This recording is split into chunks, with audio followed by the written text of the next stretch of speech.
these challenges come to us through the bold and brave decisions of women, and heard several who acknowledge that they could have never accepted a culture in clergywoman which if they lived. hadn't gotten to know one.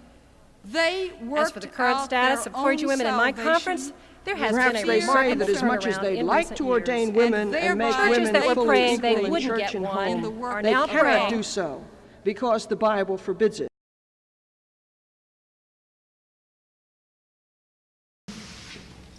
So one of the surprising things, I think, for people who work on a project like this is women preaching is not something that just sort of appeared in the 1960s and 1970s.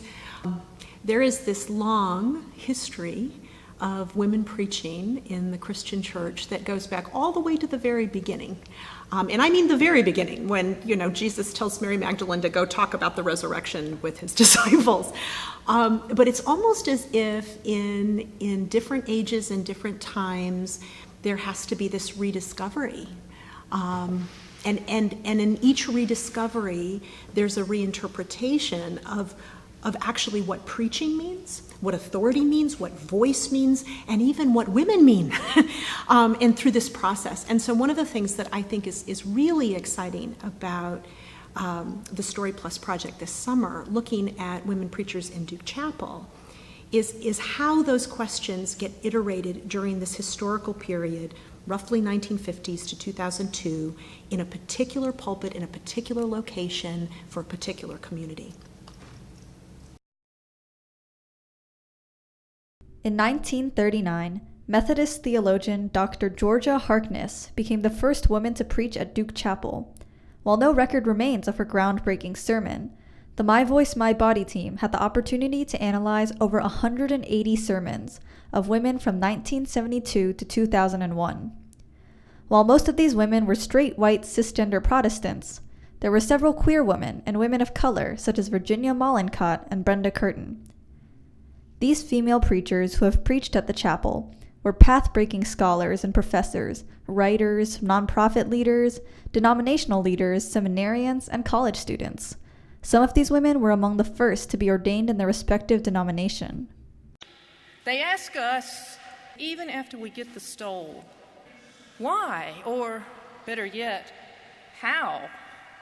When I first started into this work, it was usually more along the lines of, why, look, it's that new lady preacher the bishop has sent to us.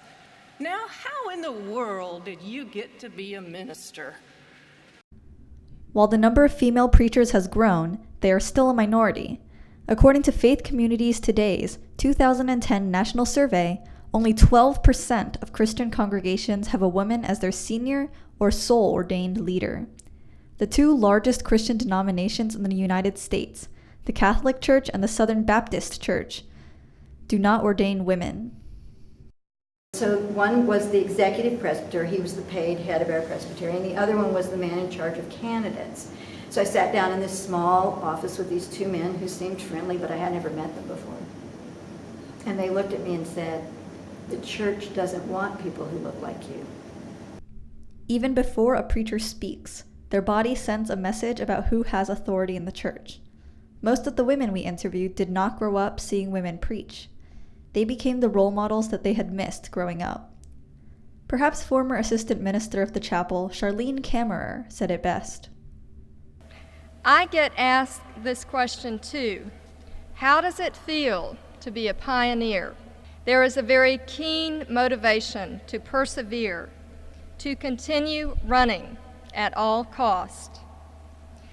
There is also for me, though, the deep knowledge that other women have indeed gone before us, and perhaps their journeys were never recorded, but because of them, I know it is possible for me to run this race. There is a sense of excitement because there is an awareness that you are creating history